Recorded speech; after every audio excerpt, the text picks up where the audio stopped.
Bismillahirrahmanirrahim. Assalamualaikum warahmatullahi wabarakatuh.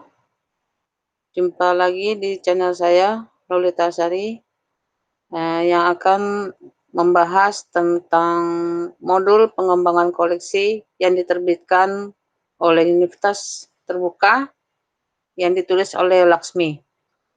Dan terima kasih kepada Anda yang telah mampir ke channel saya. Mari kita belajar bareng-bareng berkenaan pengembangan koleksi, khususnya mahasiswa UT yang mengambil mata kuliah pengembangan koleksi. Baik,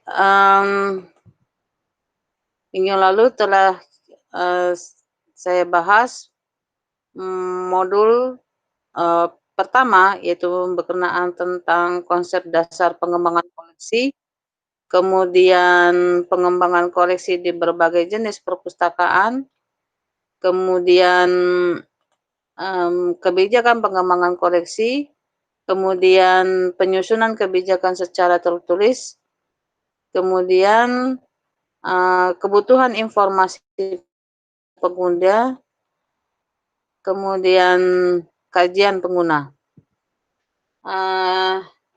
Yang telah saya sebutkan di atas itu Anda bisa melihat di channel saya sebelumnya, dan saat ini kita akan bahas berkenaan modul 4 tentang anggaran pengembangan koleksi, dan dikhususkan untuk anggaran untuk pengembangan koleksi. Laksmi memberikan istilah dalam modulnya bahwa penganggaran budgeting dalam bahasa Inggrisnya merupakan kegiatan manajemen dalam mengalokasikan dana agar keterpakaian dapat tepat guna. Nah, ini hal yang paling mendasar ya dalam pengembangan koleksi, dan memang harus diketahui, bahkan harus dipahami oleh kepala perpustakaan dan juga pustakawan. Tujuan penyusunan anggaran yaitu yang pertama, menetapkan sasaran perpustakaan secara jelas sehingga dapat mencegah dan memberikan arah terhadap apa yang akan dicapai. Jadi dengan penyusunan anggaran akan memberikan suatu pedoman agar sasaran budgeting yang telah disediakan itu dapat dimanfaatkan secara jelas dan tepat. Dan yang kedua adalah mengkomunikasikan harapan manajemen kepada pihak-pihak terkait sehingga anggaran didukung dan dilaksanakan dengan baik. Berarti proses dalam penyusunan anggaran ini juga ada komunikasi sebelumnya terlebih dahulu dengan pihak manajemen. Pihak manajemen ini merupakan kalau di perguruan tinggi ini adalah pihak keuangan dan juga kepala-kepala bagian. Dan kemudian yang ketiga adalah menyediakan rencana secara inci. Jadi ini dalam penyusunan betul-betul direncanakan ya secara inci yang sudah dikomunikasikan, dan yang jelas-jelas bahwa dalam pengembangan koleksi itu pada dasarnya adalah untuk kebutuhan pengguna. Jadi rencana-rencana yang akan dirancang itu adalah koleksi-koleksi yang sudah dirinci untuk kebutuhan pengguna. Dan kemudian yang 4 adalah mengkoordinasikan metode yang akan dilaksanakan. Dan yang kelima, menyediakan alat ukur dan mengendalikan kinerja staf. Jadi penyusunan ini adalah sebagai alat ukur untuk bagi staf maupun khususnya pimpinan. Kemudian manfaat penyusunan anggaran. Yang pertama adalah adanya perencanaan terpadu. Jadi udah dirancang ya secara terpadu. Yang kemudian adalah sebagai pedoman pelaksanaan berbagai kegiatan. Yang ketiga adalah sebagai sarana pengkoordinasian. Yang keempat adalah sarana pengawasan, dan yang kelima adalah sarana evaluasi kegiatan. Jadi jelas ya, manfaatnya jelas, jadi sebagai pedoman atau acuan dan koordinasi dan evaluasi setelah selesainya anggaran yang telah disusun, bahkan sudah diadakan pengadaan dan sebagainya. Nah, ini sebagai sarana evaluasinya. Dan kemudian Laksmi juga menjelaskan adanya 3 prinsip atau syarat dalam merencanakan penganggaran. Yang pertama adalah realistis. Apa itu realistis? Realistis adalah bahwa di mana perpustakaan secara jelas menyebutkan angka-angka dari setiap buku yang akan dibeli. Misalnya dalam 1 tahun itu akan membeli buku dengan anggaran 1 juta misalnya. Nah, udah jelas tuh buku-buku apa saja yang akan dibeli dan kemudian harganya berapa, apakah bahasa Indonesia atau bahasa Inggris, itu jelas. Jadi harus ada angka-angka. Misalnya kalau misalnya bahasa Indonesia kemungkinan 500 ke bawah. Kemudian kalau misalnya buku-buku yang berbahasa Inggris itu 1 juta atau 2 juta, tergantung dari judul yang dimana. Dan kemudian luas ya, luas ini artinya bahwa bisa aja di dalam perjalanannya itu mengadakan terjadinya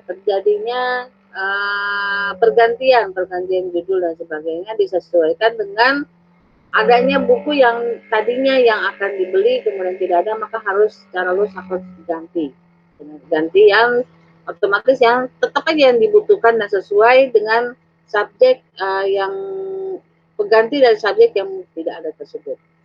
Dan yang ketiga adalah continue. Nah, anggaran di sini harus ada continue ya. Misalnya tahun 2018, nah anggarannya misalnya 100 juta, kemudian 2019 anggarannya naik misalnya 150, terus kemudian anggaran 2020 misalnya agak turun, misalnya jadi 130 juta seperti itu. Jadi harus ada continue dalam penganggaran. Dan kemudian Laksmi juga menyebutkan adanya 9 prinsip yang ya dalam penganggaran untuk perpustakaan. Yang pertama adalah otoritas. Otoritas ini ya bahwa rencana atau penyusunan anggaran ini itu harus diketahui oleh kepala perpustakaan, harus ditandatangani oleh kepala perpustakaan. Nah, otoritas kepala perpustakaan lah untuk menandatangani dokumen-dokumen yang berkaitan dengan pengadaan koleksi atau juga rancangan atau penyusunan koleksi perpustakaan yang akan dibeli. Yang kedua adalah komprehensif. Nah, komprehensif di sini adalah bahwa harus jelas apa yang akan dianggarkan, apa yang akan dibeli dan sebagainya. Jangan tidak jelas. Yang ketiga adalah keterkaitan. Nah, keterkaitan di sini adalah bahwa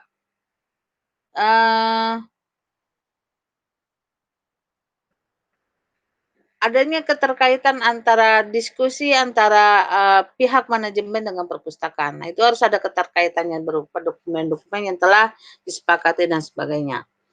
Yang keempat adalah azas manfaat. Nah, azas manfaat di sini adalah sebagaimana yang telah saya sebutkan di terdahulu bahwa apa yang perpustakaan lakukan, apa yang perpustakaan adakan untuk suatu koleksi atau layanan sebagainya itu berbasis pengguna. Jadi ya harus azas manfaatnya harus jelas. Sehingga yang dibeli itu akan tepat guna.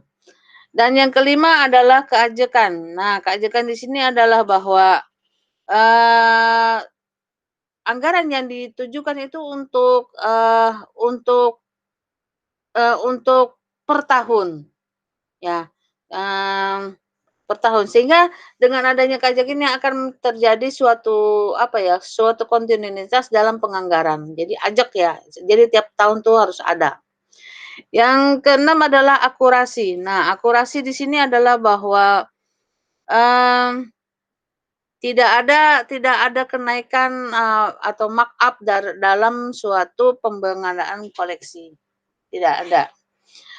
Yang ketujuh adalah fleksibilitas. Nah, fleksibilitas di sini adalah maksudnya ketika hampir sama yang luas yang dalam prinsip yang 3 tadi ya, Ketika misalnya, buku yang diadakan, yang direncanakan dan sebagainya itu tidak ada, maka secara secara luas atau secara fleksibel, maka perpustakaan sudah menyediakan cadangan-cadangan koleksi yang akan dibeli. Ketika misalnya yang diprioritikan dalam pengadaan itu tidak ada, maka akan ada cadangan.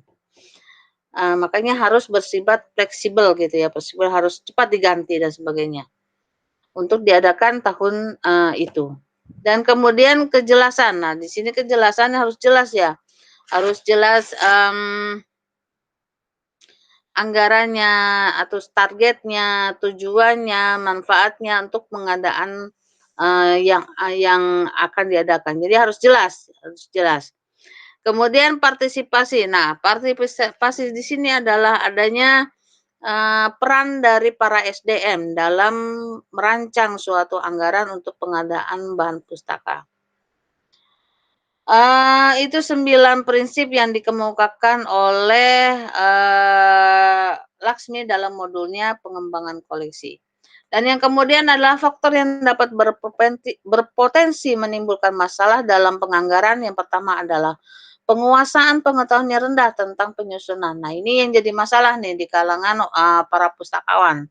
Dia pustakawan belum paham apa yang bagaimana cara menyusun anggaran dan bagaimana merancang anggaran. Nah, ini harus dipelajari. Karena memang, tanpa penyusunan yang bagus, maka, apa yang dibeli nanti tidak berbasis kepada kebutuhan pengguna. Nah, ini perlu adanya pelatihan dan sebagainya bagi pustakawan yang menyusun anggaran, perpustakaan. Jadi penyusunan anggaran perpustakaan ini tidak hanya untuk, koleksi aja, tetapi misalnya, untuk, per tahun itu kebutuhan-kebutuhan dari perpustakaan itu apa aja, gitu. Nah, ini Laksmi juga telah mencontohkan bagaimana sih cara penganggaran untuk pembelian buku. Ini misalnya di sini contohkan, misalnya kelas 00 karya umum, nah itu biayanya 500, kelas, 100 filsafat 500 dan sebagainya sampai bawah, novel misalnya 6.500.000. Nah, artinya ini baru secara umum ya. Nah, yang baiknya adalah bahwa misalnya, dalam karya umum itu kan pasti ada koleksi-koleksi yang harus dijelaskan. Misalnya karya umum misalnya mau beli metode. Nah, metode itu karangannya siapa, tahunnya berapa, terus kemudian harganya berapa, ini harus dijelaskan. Jadi memang lebih baik lebih secara rigid ya dibanding hanya sebagai, per subjek.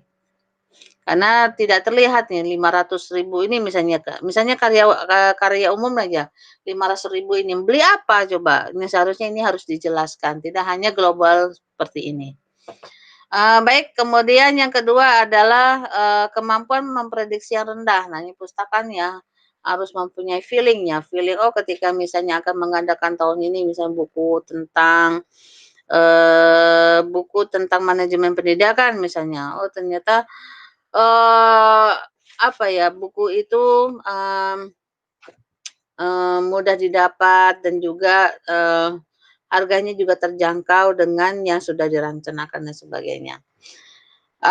Yang ketiga adalah lemahnya data dan informasi. Nah, di sinilah, seharusnya menjadi kekuatan bukan kelemahan ya, kekuatan dari pustakawan untuk menggali data dan informasi untuk menyusun, anggaran pengembangan koleksi dengan baik. Dan kemudian yang keempat adalah kurang melibatkan pihak-pihak tertentu, misalnya, pustakawan hanya memutuskan sendiri dan sebagainya. Seharusnya dalam mengembangkan koleksi itu harus membutuhkan stakeholder, misalnya dosen, guru, murid, atau mahasiswa dan sebagainya. Dan tentu saja, harus berbasis, kebutuhan mereka. Yang kelima, yang kelima, perubahan politisi dari eksternal organisasi. Perubahan di sini mungkin, berupa apa ya, adanya kebutuhan-kebutuhan elektronik dibandingkan, kebutuhan-kebutuhan print out. Nah, yang paling harus disadari atau diketahui oleh pengguna perpustakaan bahwa, begitu kita mengadakan e-book misalnya, walaupun book ya buku, tapi ada i-nya, nah maka harganya beda dengan buku secara fisik, nah seperti itu. Nah, yang keenam adalah pengawasan yang lemah terhadap masalah yang berkaitan dengan keuangan. Nah, ini perlunya pengarsipan yang baik atau pendokumentasian baik sehingga tidak menimbulkan masalah dengan hilang dan sebagainya. Mungkin itu dari saya untuk sementara. Kita lanjutkan lagi nanti modul keempat KB2 tentang penyusunan kebijakan secara tertulis.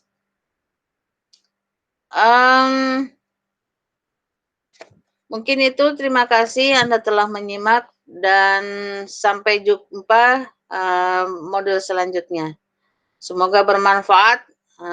Saya akhiri. Assalamualaikum warahmatullahi wabarakatuh.